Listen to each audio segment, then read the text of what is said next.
Reading FC failed to continue their surge up the table on Saturday and suffered a 2-0 defeat at home to Charlton. After a run of 3 wins in 4, welcome to episode, 201? Almost started saying 100 and something then, such is force of habit for myself. Episode 201 of the Tilehurst End Podcast, which of course after our jaunt away for episode 200 sees us come right back into match analysis with a defeat. Because that is, as curses go, I'm sure we are probably right up there. And welcome to the 2 guests I've got with me this evening, making it an awesome threesome as we tackle, well, I suppose we're going into an international break, so this is the sort of result that we're going to have to dwell on for a couple of weeks. So joining me is Rob Langham of the TheTwoUnfortunates blog. How's it going, mate? Really well, thanks, Mark. Nice to be back on. I think it's about a year since my last appearance, so yeah. Thank you. No, it's a pleasure, and it's also nice to have Matt Lawrence of the PannasAndNutmegs blog. How's it going, mate? Hi, I'm all good, thanks, mate. Yourself? Yeah, I'm just about all right. We were just saying before we started that your curse of coming on just around the time of defeats. I told you just before the weekend it might be a positive chat this time, but no, sadly not. You can safely lay the blame at my door for appearing on this podcast. I'm the reason we didn't get 3 points on the Saturday.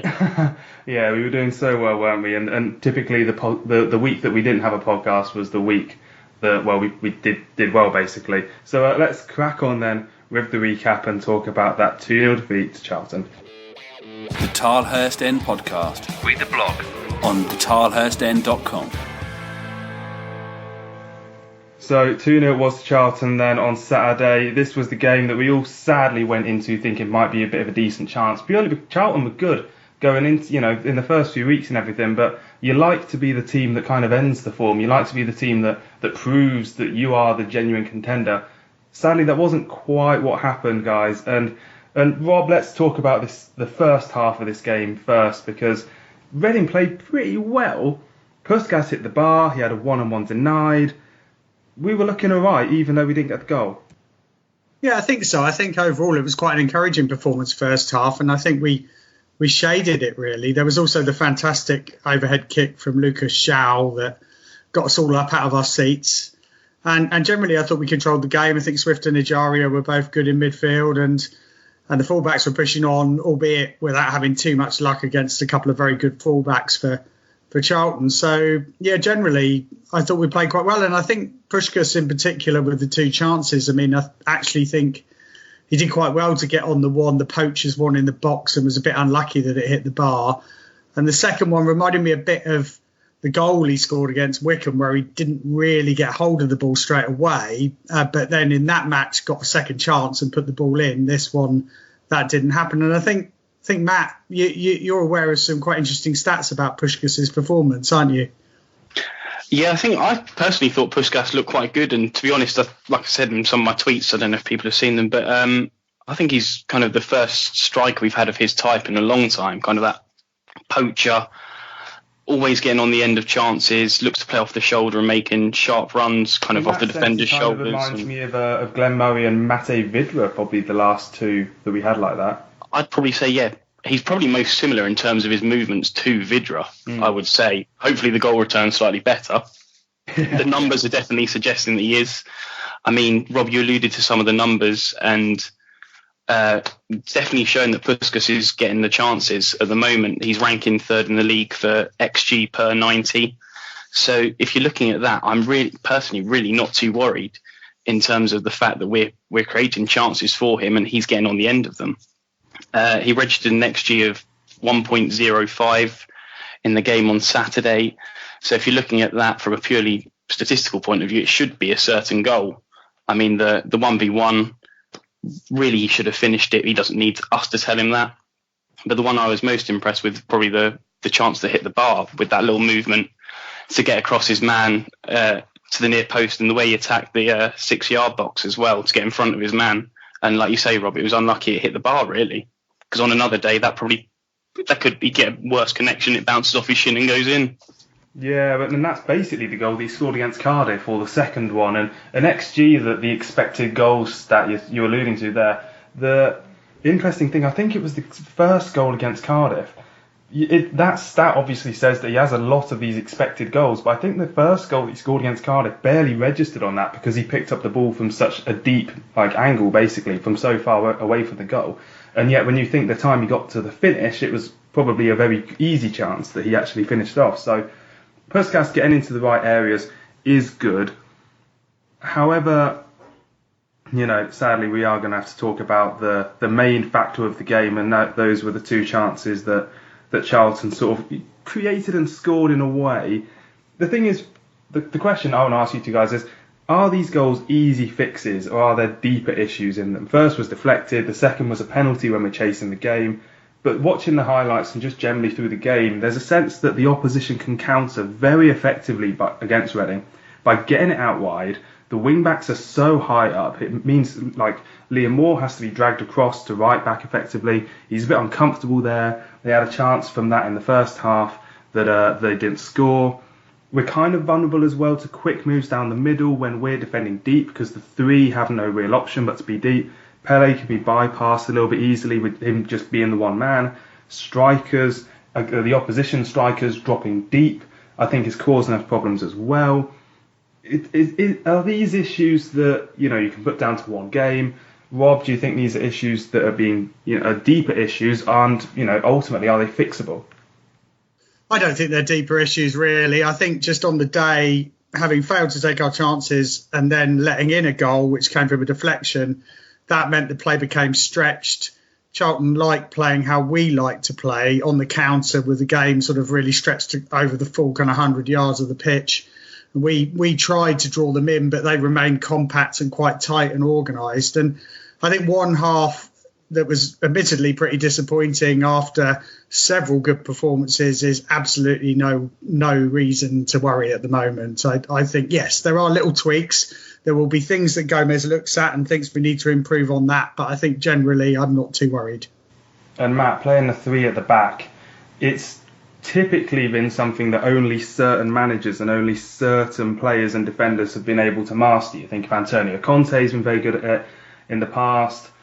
Is it a case that Reading are going to have to take a bit of time to get used to it? Because a lot of the players, you think obviously, Liam Moore, Matt Miazga haven't necessarily played three at the back. And again, the wing backs, Yadom and Richards, I can't think of a time myself when they played as the wing back rather than the full back. So this is going to have to be a system that beds in rather than is just a sort of overnight, even after a couple of good performances, it can get kind of caught out still. Yeah, I think in terms of the formation, I really don't think there's too much to worry about in terms of deeper issues, really. I think, like you say, it's going to be a bit of teething period, perhaps. But then again, I think we've seen an instant impact from the change in formation. We've looked a lot more solid, kept 2 clean sheets in the previous week against Cardiff and Huddersfield. If you look at the goals we conceded, I think 2 of the last 3 have been from penalties. If you rule that out, you're looking at a very, very good return in terms of goals against. You're looking very tight at the back there. So the only goal coming off a deflection against Charlton, which was the Lecco goal for the first one, on another day, perhaps that doesn't go in as well. In terms of the back 3, I'm quite happy with the makeup of it as well. I think we've got a nice blend of athleticism, and in terms of profiles, I think Moore's I would say he's relatively comfortable out wide, given his physicality and kind of the pace he's got, able to defend 1v1. Miazga's an absolute rock in the air. I think he really adds something to us in that department that we've lacked for so long. As well as that, I think Morrison also addresses that issue. If you look at the West Brom game, I thought he was an absolute colossus. He just kind of commands people around the box, organises things in a way that perhaps others haven't. Maybe it's an experience sort of thing, because if you look at it, both of our senior centre-halves previously, which were Miazga and Moore, with Moore being the skipper, I think he's only 26, isn't he? Morrison brings that kind of added experience, and the way he attacks the ball when it's in and around his box is very good. Can we call him a bit of a head it and kick it defender? Probably, but I don't think that's a disjustice to him. I think he fits that sort of profile that we've needed. It's something we've been needing for a long time within the team. It's interesting, isn't it? Because you say about sort of leadership and everything there. I'm pretty sure that with our first choice back 3, obviously McIntyre was the one who played against Charlton. made his home full debut with Miazga injured. But Miazga's captain the USA, Morrison captain Birmingham, obviously Moore's captain Reading. So as a back three, you almost can't really ask for any more realistic leadership from that. So it's, from a base to build on, it hopefully has it all. Let's be a little bit positive as we move through the recap then, and consider, because we have been away for a fortnight, the games that we've missed covering. West Brom, of course, 1-1, went to Huddersfield and won 2-0, and then Plymouth we went to in the League Cup, and there was a lot to like about that. Again, the goals that we conceded, there was one that was blatantly out of play. So yes, we conceded 2 there. One was a very good finish from outside the area. So again, plenty of ways you can sort of spin that to be even more positive than it was. But Matt, what was your take on certainly that the West Brom and Huddersfield games, to go away from home twice in a week and come back with 4 points? Could have been 6. It was actually just a real breath of fresh air, and I can't think of the last time in the last few years when we've really gone away twice in a week and come away with 4 points. It's been a very long time. That's a stat we'll have to pull out, isn't it? As to when the last time we got 4 points away from 2 away games in the same week was. I thought the West Brom game was as close as we're probably going to get to a perfect away performance. To be honest, I thought we looked very solid at the back. As I mentioned previously, I thought Morrison was absolutely fantastic in that game, the way he defended his box. Ajaria looked fantastic in that. But then again, I think he's been probably our standout player this season, and one of the ones I look forward to watching most when I go to the Madstad on Saturday. But yeah, again, it comes down to a penalty. We've given away a penalty in West Brom, which cost us 3 points. And again, on Saturday, it's another penalty. But in terms of the away performances, I really don't think we could have asked for too much more. It's a penalty in the last minute, and then we've kept a clean sheet away at Huddersfield. I know they're struggling, but you really can't argue with keeping clean sheets away from home. You're only going to put yourself in a good position. We've nicked a goal from a set piece at the end as well. And yeah, we've come away with that from that with 3 points, really. Rob, I thought before we went to Huddersfield, I thought this is the worst time to play them, because they're going to have some sort of bounce. I think, was it just before they played us that they lost in the last minute to Cardiff? Obviously with the caretaker manager, it turned out to be, almost a pretty simple away game. Yes, they had some chances in the first half, but as soon as we took the lead, we were very comfortable, and it just shows that any kind of, relegation fears, we'll talk about expectations in a second, but in terms of any relegation fears or any fears we will be battling down the bottom of the table, if you can go away to those out of form teams and just effectively cruise to a 2-0 win, that just elevates you so high up the table. Doing that 4 or 5 times a season just completely removes you from any kind of trouble, doesn't it?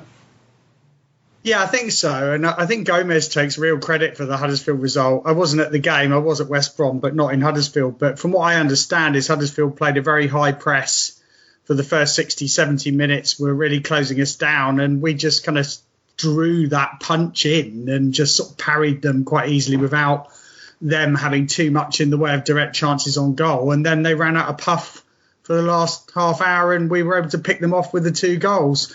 A little bit unlike the Charlton game, I have to say, where Charlton weren't drawn in by us. They were quite reticent. So I think that sort of Huddersfield is sort of trying to adapt tactically, I think, to the Championship, and maybe struggling at the moment. And of course, they're going to have players who are there who don't want to be there. And there's all those issues you have with a relegated side. But yes, it does say a lot for Gomez's tactics and the team. And just to echo what Matt was saying, the solidity of that back three in that game and also in the West Bromwich game was fantastic to see. Really, really good. I think it's been such a long time since we can talk positively about the defence as well, and feel like I'm going into games feeling secure, and the fact that I don't think we're going to concede from a sloppy individual error. I remember coming on the pod in previous seasons, and it was always talking about an individual error at the back, and it feels like we've kind of eradicated that from our game as well, which, along with the tactics that Gomez has implemented, I think that's just a real bonus and shows that there is a lot more confidence within the side there, that those silly individual errors are being kind of removed from our game. It's a credit as well to recruitment in that sense, because the players that we were playing that were making these sort of errors. You talk about Dave Edwards, talk about Tyler Blackett is one who's still at the club and has still got plenty of potential, but he was in terrible form for a lot of the time. Chris Gunter is probably another one that people throw into that bracket. The quality of the players that we're playing now is just elevated, and it's been elevated since January, since we, the 5 loan players and everything that we bought in there, and the players that we've been able to bring in sort of since, the likes of Morrison, just are that step above the sort of punts or the disinterested ex-Premier League outcasts that we were playing before, and that's a testament to the recruitment side of things as well. And on that note, let's talk expectations, because we are at the first international break now. It's not quite. I think it's the Koppel mantra, or certainly like a old mantra of I won't consider really the table to be any kind of relevant until 10, 12 games in. But we are at a bit of a hiatus in the league now. We can take stock and see where the team is at. And Rob, the playoff dreams that kind of sprouted up around the sort of the signings and the decent results as well. Perhaps a bit too sudden to be realistic as yet, but certainly it doesn't change the fact that we are capable of being strong, of a comfortable finish. This result, the Charlton result, also shows that it's a young team and it's in need of time. So where are your sort of expectations at the moment? Oh, I think a good competitive mid-table finish where we're in every match by the end of the season would delight me. I think that would be big progress from last season. I think playoffs, you never know, but I wouldn't like to get carried away. I think there's a lot of good teams in the division, and importantly, a lot of them have got a lot more experience than us. You take a team like Brentford, they had Ben Rama back on Saturday against Derby and cruised to a 3-0 and apparently played absolutely brilliantly. And up till then, they'd been below us in the table. So, I think we have to be realistic, but there's a lot of promise. We look like a really decent competitive side, but I think like a good mid-table finish would do me for this season, I think. Matt, what do you think about the sort of the mid-table finish? It's in a way it's almost a little bit disappointing to think a mid-table finish, but actually it just sounds quite nice, doesn't it? As I think what Rob said then, the being in every game and actually competing and going to if we go to grounds like Leeds and Brentford and have a good chance of upsetting a team that is maybe a bit higher in the table, and when they come to us certainly have a good chance of beating them. It sounds quite nice, doesn't it? Yeah, I echo Rob's kind of thoughts there, really, that anything from mid-table upwards I'm delighted with. If we can get a top half finish, I'm very happy with the way the season would pan out, to be honest. If you look at how it's been the last few years, to then finish 12th or upwards in the table, I'd be delighted with that. Just to be safe, to be honest, is I know it sounds like not much to ask for, but I do think that's the minimum requirement, is to let's get to safety first. I know that's a real cliche, but you never know, do you, how these things work out. But in terms of the squad, it looks a lot stronger than previous years. The performances we've seen thus far suggest that we're going to be in games. We've had a relegated team from the Premier League in Cardiff come to Medeski, and we absolutely dismantled them. It's been a long time since we've just dismissed a team at home and absolutely played them off the park, which I felt we did to Cardiff, to be honest. I didn't really think they were in the game at any point. West Brom, like I say, really good away performance, almost 3 points there. If we kept 2 clean sheets and got 6 points against those two, and then went away to Huddersfield and got another clean sheet and 3 points, I think people would be talking about us in a different light, and perhaps we would be getting carried away. But maybe the Charlton result is a reality check in itself, but they're riding the crest of a wave at the moment. They didn't have particularly many chances up until the first goal, but when they did, they've taken their chances, and they're incredibly efficient in front of goal at the moment. So I don't think we'll be the first team to fall victim to Charlton this season. Well, they are second in the table at the moment, and do you think that they are kind of deserving of the, having seen them now, are they kind of deserving of that sort of promotion push status they've got? Swansea are top at the moment, and you said, Rob, that it's a strong league at the moment. I'm kind of agreeing, because teams didn't have much money to spend this season, so they've basically just been able to work on what they've got, and I think that is actually quite an underrated thing to be able to do, especially at this level. So is the Championship looking like it is stronger than last year? Is it looking like there are going to be a good 12, 14 teams that can get into the playoffs? Because we've had it in previous years where the playoffs have been, almost, there's certainly last year, three of the playoff teams, the top 5, were kind of set from the turn of the year, really. Then everyone else, generally when they played them, just kind of got beat. Yeah, I think it's very open. Although I do fancy Leeds. I think, despite the defeat on Saturday, by all accounts they dominated the game, and Swansea caught them with a Wayne Routledge sucker punch at the end. I think Charlton, they remind me a bit of when we came up in the mid-90s. I think they're kind of surprising a few teams with how they've approached games, and I think they fully deserve to be in second at the moment. The only thing I'd say is the off-field situation at the club is still pretty catastrophic, so that might have an impact on morale. And once they've had their next defeat, if it's a bad one, that might mean they'll start to slide. But I wouldn't be surprised if they'd be top 6. They look tremendously well organised to me. And then, as I said, teams like Brentford coming from the middle of the table will probably feature again. And we'll also have some teams who are maybe going to fall away and be a bit disappointing. But, all to play for, definitely, right down to 15th or 16th, I think. Yeah, but Matt, the thing is with Charlton at the moment, statistically speaking, Charlton are a bit of a misnomer. They're an anomaly. They're the team that, in theory, over the next few months should drop down. But as we know with statistics, in a certain Yap Stan team that got to the player final in spite of all the odds, that doesn't necessarily mean that things will change for them. You took the words right out of my mouth there, Mark. Yeah, at the moment they are the anomaly.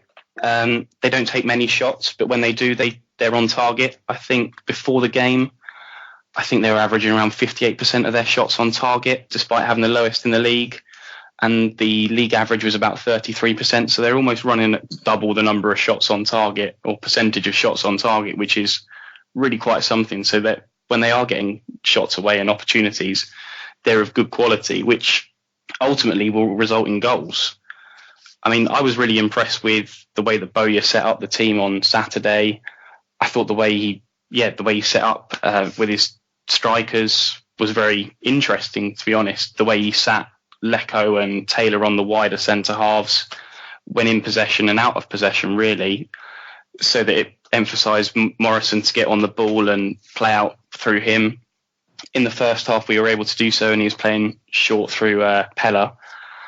But then he brought on, I think it was Anike, on about the hour mark, and that kind of, for me, changed the way the game was being played and kind of the tempo of the game, because he sat on Pele in the middle of the park, and Morrison then had his kind of easy out on the ball removed, which meant the build-up play emphasis was on Morrison, which we know he probably hasn't got the greatest passing range, and I think that showed. And it really wasn't helped, or that coupled with the substitutions that Gomez made in terms of the wing backs, really didn't help in the way that we played out. So to be honest, I was thoroughly impressed with what Bowyer did and the changes he made and the way he adapted to it. So I really can't bemoan Charlton being in second from what I've seen from them firsthand. Well, speaking of managers, let's hear from what Jose Gomez said after the game, and then we'll come back and finish off the recap. Very good first half. We create very good chances to score. Nice football. We deserve it to be winning at half time. But this league is like that. If you don't kill, you must keep the focus all the time, because we cannot find favorite team in this league, and all the teams can beat all the teams. The second half, after their first goal, it was a lucky shot, the ball touched, I think, the leg of McIntyre. The team looked a bit scared because it's not easy to score against us, and they showed a bit of scare. But anyway, if we can find a good thing in this bad result, is that in the beginning of the season, my players have been showing the most important thing, that they must improve. We cannot repeat the mistakes. So I should take the positive things from this game, and the positive thing is nobody, it doesn't matter the level of their CV, nobody can relax even 1 second in this league. And it was very tough, but it's one way to learn, and we are learning the worst way. We are learning with our mistakes. What we cannot do, and I'm sure that we will learn with this, is repeat the mistakes. So we did mistakes in the first 2 games. We improved a lot. We showed a lot of strong points and nice points. We get 7 points in 1 week, plus the cup game. And after we should give more. But the only person responsible for this result, it's me. I take all the responsibility of this result, and I'm sure that my players will show completely different things, not in the next game, but during all the season. It's a long season, we have 40 games in front of us. We just need to show more consistency, because we cannot show fantastic things and after bad things. That's our focus now. We should put in this, find the strong consistency and don't get any chance to our opponent to use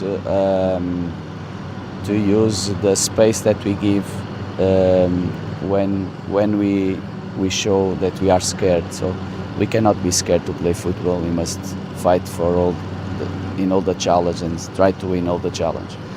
So I'm disappointed with some things that happened today, but these players that we are unhappy today were the same players that gave us 7 points. So we need to help them to be better. We need to help them to improve, and I'm sure that we'll do it in the future.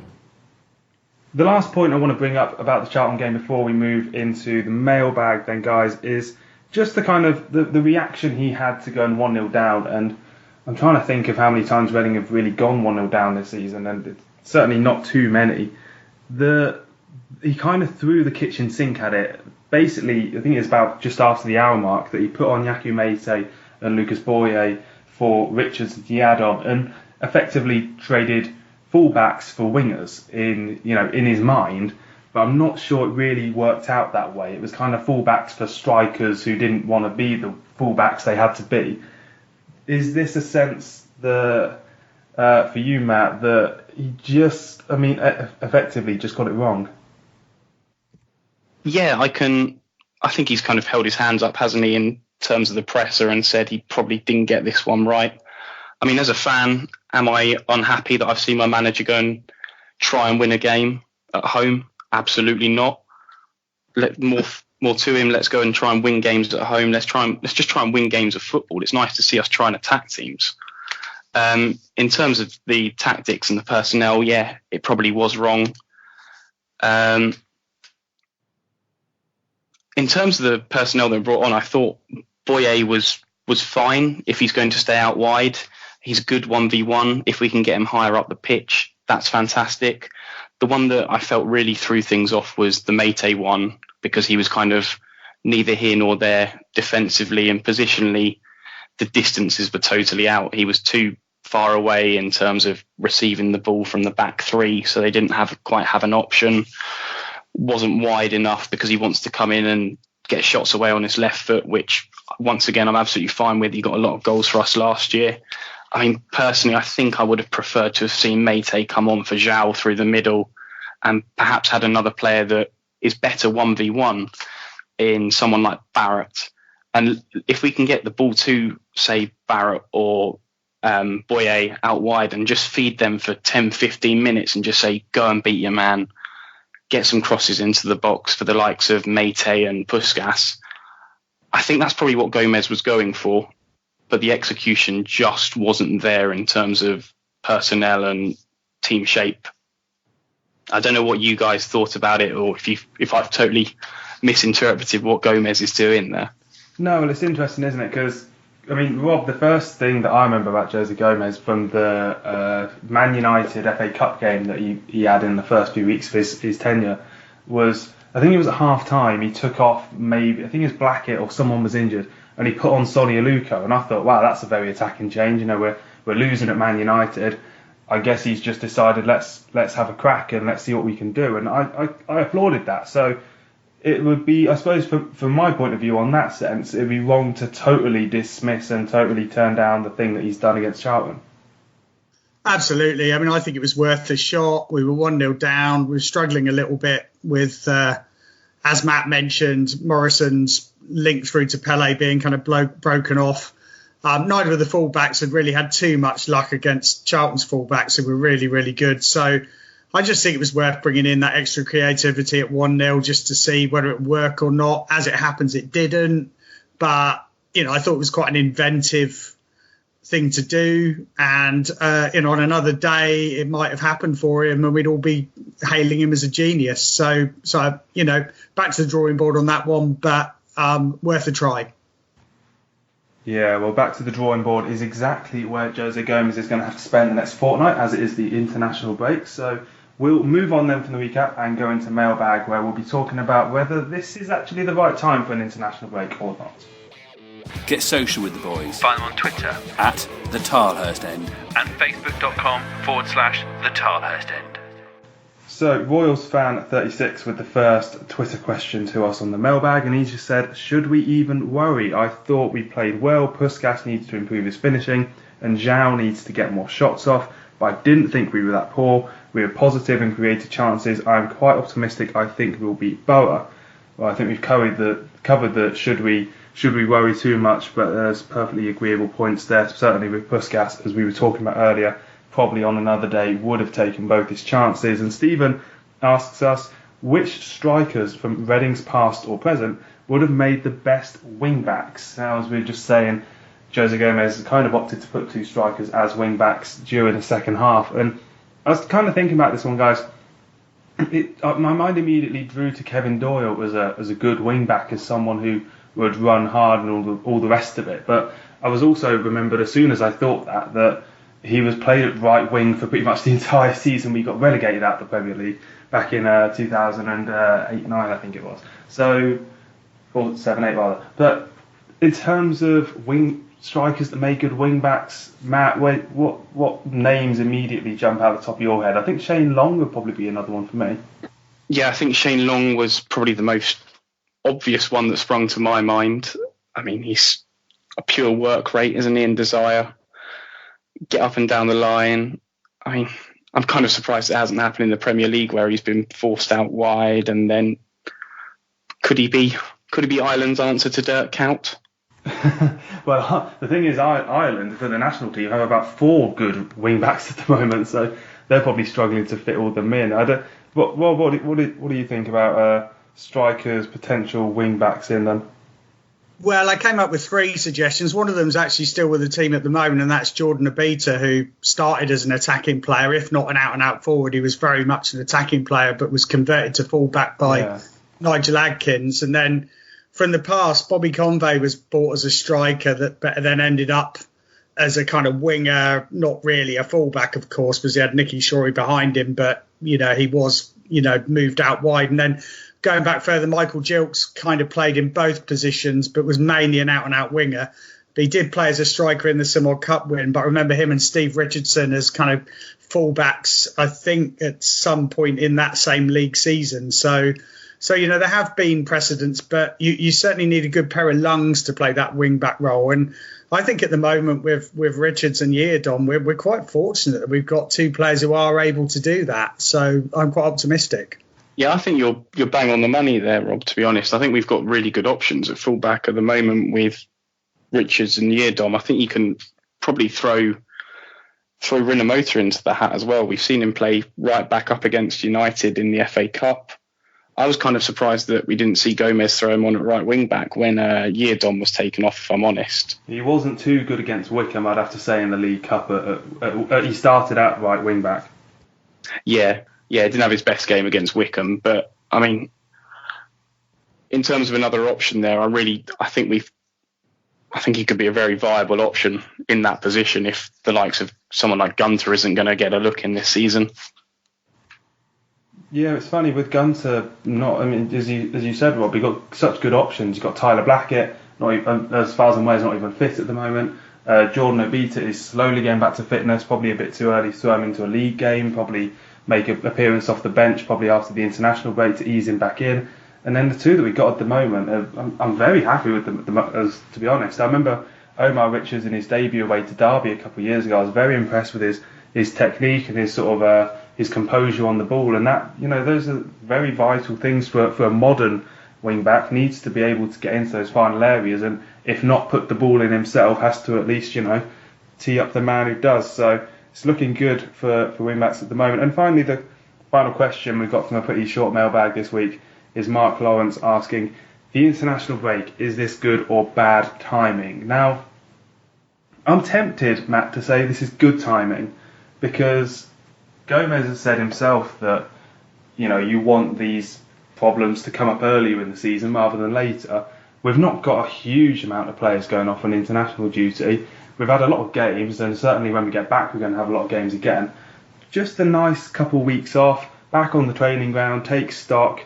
Yes, we've just been beaten, but we've had some really good results. So morale is pretty high. Good chance to work on the tactics, good chance to rest up, and then we go again in a couple of weeks. Yeah, I think this gives us a nice little opportunity to kind of assess how the new signings have settled in. Obviously, we've had the change in formation, so the shift from the 4 to the 3 at the back. Seen how things have changed there. We've seen it work tremendously well against Cardiff, and then we've seen Charlton probably outsmart us a little bit on Saturday. So there's a lot for Gomez and his team to go away and think about. It's kind of, I like to see how we respond to the likes of, or how Charlton implemented their 2 strikers on us, because I can see other teams replicating that sort of system against us. So having 2 weeks on the training ground to come up with some schemes and ways we can play through that sort of press when it does happen, I think it's only going to be a good thing for us. And Rob, you don't like to dwell on the defeat, but I suppose in the circumstances we've probably just about got the right sort of defeat to dwell on. I think so. It's just a slightly dodgy half of football. I think we'll look back on this start of the season as being highly satisfactory. We've progressed to the 3rd round of the League Cup, and we're sitting in mid-table in the league. And I think generally it's a good time, really, for the team to just take stock. 1 or 2 players like Matt Miazga, Tyler Blackett, people like that, hoping that they might move back towards fitness. And Jordan Obita as well, of course, who sort of came into the team against Plymouth, which was great to see. And if anybody's missing the football, they can always get themselves up to Tranmere to watch the women's team kick off their season against Liverpool. Well, that, sir, is the perfect segue into Newsbites. Reading Newsbites on the Tilehurst End Podcast. And it is indeed on Sunday at 2 o'clock, the first game for the women's team in the Women's Super League versus Liverpool.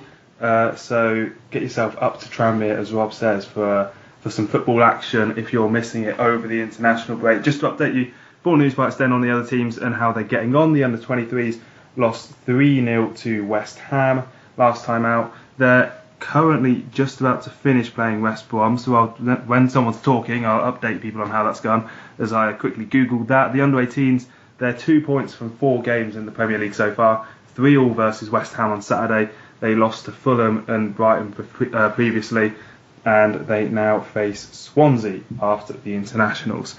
Other news, we've got Wolves in the 3rd round of the Carabao Cup. That's on Wednesday the 25th of September. And Rob, this is not the sort of probably not the sort of trip that we really wanted, but with Wolves actually in the Europa League group stage, there's a reasonable chance they'll just play all of their kids and we might actually get to nick something. Absolutely. I mean, there's also the Portuguese connection, of course, with the 2 managers, which will be nice for them. I mean, yeah, absolutely, Wolves. I mean, this is the last game they want at the moment with Europa League group stage coming. That said, I think we'll probably also take the opportunity, as we did in the Plymouth game, to field a weakened side is perhaps a bit strong, because obviously we would like to see the younger players and the alternative players come in. And it's not an ideal draw. I'd like to have seen us, maybe drawn against a team at home where we could have a better chance of progress. And I think we still start as second favourites in this for sure. But there's a little sneaky chance we could do something. I don't think it's a completely insurmountable thing. Yeah, well, we'll have to see. It's the League Cup at the end of the day. So if we do come up against a Wolves team that play all their best players, and thankfully they beat us, then c'est la vie. It will move on. It's certainly not the competition that we expected to be doing well in at the start of the season. Other news going around: the main international call-up is that Omar Richards has been called up to the England under-21 squad. So congratulations to him and good luck. So keep an eye out for that. Other news breaking tonight, because Monday night is the European transfer window closing, and just before I go on to that, Reading under-23s are beating West Brom under-23s 2-1 at the moment, so hopefully that's how it stays in the latter stages there. But yes, the European transfer window closing.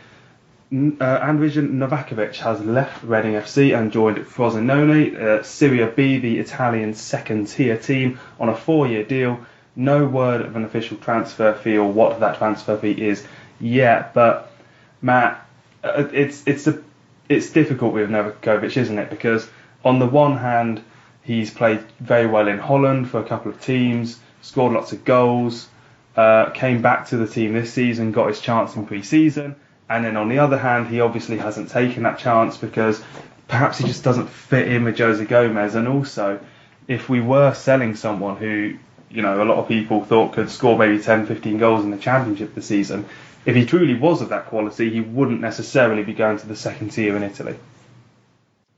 Yeah, I think he's for me, he's a bit of an unknown entity. I think I've only seen him play a handful of minutes in the flesh, really. So to be commenting on him, I'm really not too sure. But you look at the likes of the players we brought in. We've got Lucas João within the side. Mate got a lot of goals last year. Puskas as well, ahead of him in the pecking order. You've also got to take into consideration the development of guys like Danny Loader. Are you going to Sam Baldock as well? Sort of blooming heck, yeah, I totally forgot we've got Sam Baldock as well. Yeah, so it's kind of, you've got 4 ahead of him, and another one of them is Danny Loader, another young player. So we need to look at how we're developing them in terms of their pathway. Are we going to try and share the minutes 50-50 between the two of them? Or are we going to say, look, hedge our bets and go, look, I believe Danny Loader is the more talented of the two players. It seems that Gomez feels that way. I mean, from what I've seen of Danny Loader, I'm a fan. I like him. I'd like him to develop at the club as well. I believe both of them were in the last year of their contracts as well. So if it's toss up between the two of them, I'm relatively happy with seeing Danny Loader. It may be a statement that comes back to bite me on the backside, but we'll wait and see how he gets on at Frosinone. And Rob, the thing is, when it comes to these sort of players, is as Matt says, we've barely seen him play, or certainly most of us have barely seen him play. And from what I gather, he is pretty much the sort of poacher type sort of striker, and we've just gone and signed a poacher's type sort of striker who plays, who was playing for Inter Milan. So it's not as if we've replaced him with someone of lesser or probably even comparative quality. And the thing that you have to then look at is who has seen him play. A number of managers have seen him play over the years. I think Jaap Stam would have seen him play, Clement, obviously Gomez as well. None of them wanted to play him in the Championship or give him significant minutes in the Championship. And therefore, you have to lead to the conclusion that the three of them all, they know the most, and that it's not a surprise, therefore, that he's left. No, you're right. I mean, they've all seen him on the training ground. I think I'm the same as Matt. I think I saw him come on in a game probably about 3 years ago now. And, I think it's been difficult because he's been a bit out of sight, out of mind with the loans that he's had in the Netherlands. If he'd been in League One, we might have been able to get a clearer view of what his potential was. But I think there would have been more suitors for his services had he been the real deal. And of course, it could come back Michael Antonio style and sort of bite us on the backside. But I think generally, in the end, probably the player himself, he definitely wants to be playing. every game now in a season. I think Frosinone is a team that have been in Serie A a couple of times recently, is actually quite a nice move for him. Yeah, it's a good way of pointing it out that it's decent for the player as well, and good luck to him, because certainly from a Reading point of view, the idea of having a sell-on clause or even a buyback is certainly not out of the question. So we'll have to see how Novakovic develops, but it will be away from the Madstad. Something that is happening at the Madstad on September the 5th at 8 p.m. That's September the 5th. Is the Star Fans Forum. That is going to be a women's special, in fact, with Kelly Chambers, the manager, Kirsty Pearce, the former club captain and newly appointed general manager, and Natasha Harding, who is a current player and Welsh international. They're the three who will be answering your questions. It's completely free. It's at the Madstad. It's for members only, though. So Star members, it's free for you. It's I think it's about a tenner to join Star. So get yourself down to that on the 5th if you've got some got an evening spare, want to go and chat women's football, and I'm sure it'll be a very interesting evening down there. There's also a couple of other things going on. There's the confirmation of 2 new board members for Star, a couple of outstanding Hall of Fame presentations from March's inductees as well. So a good night down at the Madstad if you fancy getting down for the Star Fans Forum. We won't be at the Madstad for a couple of weeks at least, and we'll talk about what we're up to next on the football pitch with Big Game Preview. The Tilehurst End Podcast. By Reading fans, for Reading fans. Right, well, let's start with the predictions actually, because it's a couple of weeks before we go to Middlesbrough, so I won't ask for predictions at this state, but I will update you on how the prediction league is going, because it's been a couple of weeks since we've been able to do that. And also I'm doing it because I happen to be ahead at the moment with my 2-0 prediction for Huddersfield, and also West Brom and Cardiff. I got right the result right, if not the score. So I'm on 5 points. And then following through is Johnny and Westy, both on 4. Johnny got 2-1 for Huddersfield. Westy got 2-0 for Huddersfield, so he got 3 points for that. Ollie got West Brom nailed on, so he's on 3 points. As is Wim, who got Hull nailed on. Handbags got the Cardiff and Huddersfield score, or results rather, right. Sim got the West Brom and Huddersfield results right. None of us got anything for Charlton because we're too optimistic and we are fools. So, prediction league out the way then. Matt, we go to Middlesbrough on the 14th of September at 3 p.m. The last few years we've been going to Middlesbrough, I've been dreading it. And this year, actually, we might even be the favourites. Yeah, I mean, it feels like a long time since we've been fancying ourselves in away games, doesn't it? But after the last couple of performances against West Brom and Huddersfield, I'm feeling quietly optimistic. I think Boro have had a bit of a mixed bag at home. I think they've had a win, draw and a loss thus far. Like I say, it's still very early on in the season to try and suss teams out because the sample size of games is so small. But we know they've got dangerous players. Assombalonga always is a striker I like, always seems to do well against us as well, always gives you a bit of a torrid time and really isn't a striker you'd like to play against. But yeah, I fancy us going there and perhaps causing an upset. I think if we can control the midfield with Ajaria and Swift, I think we're in with a real chance as well. I fancy us with Puskas as well. I feel like we've got a chance in the game of. It feels like a first time in a long time where we can go to games and perhaps kind of soak pressure and then have the quality to break on teams and have the faith that we're going to have strikers that take chances. Yeah, Middlesbrough at the moment, they're just a single win over Wigan at home, 2 straight draws. So, it's Jonathan Woodgate's first management job as well. So I guess it is always going to be baby steps with them. And obviously Reading, beating us is a pretty decent baby step. They'll see it. And therefore, Rob, is it a good time to play them? Because they're certainly not the finished article yet. And we have a decent chance that we're probably further down the line of being the finished article than they are.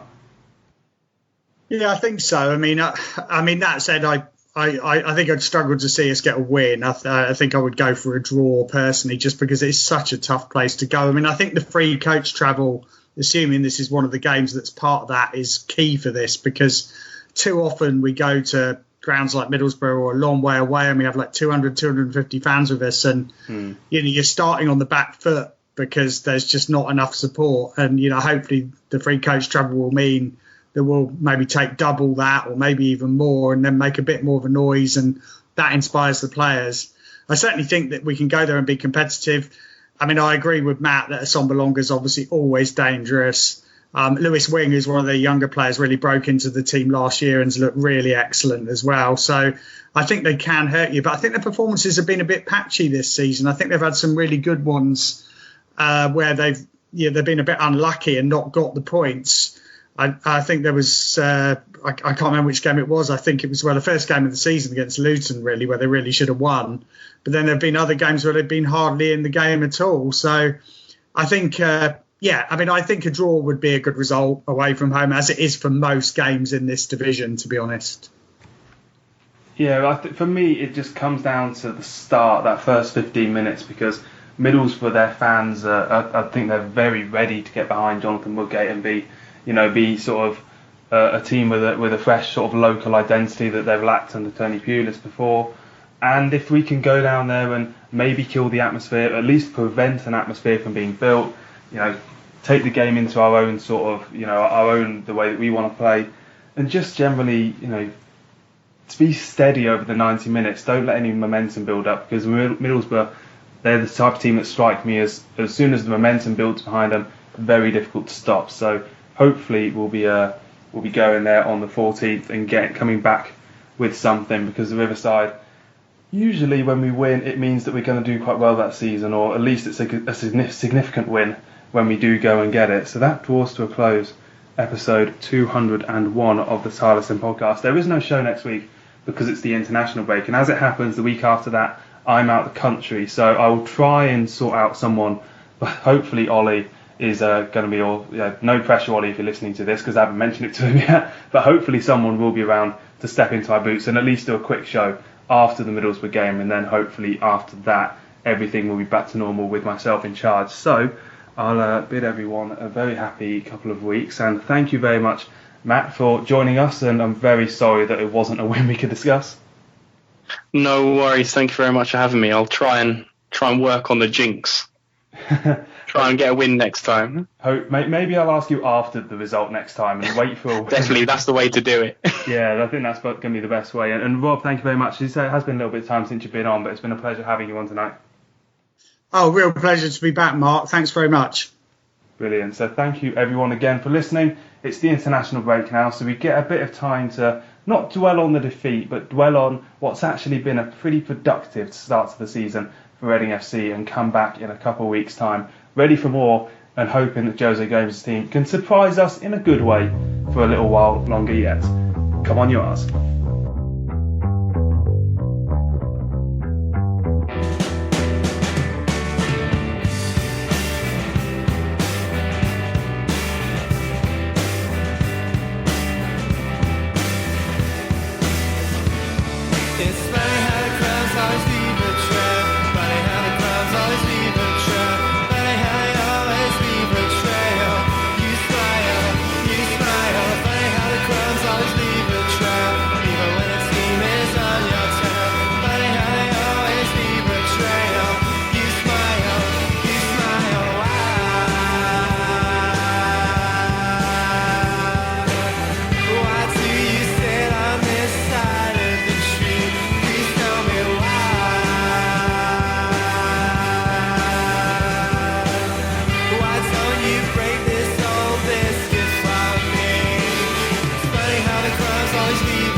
You smile, funny how the crumbs always leave a trail, even when it seems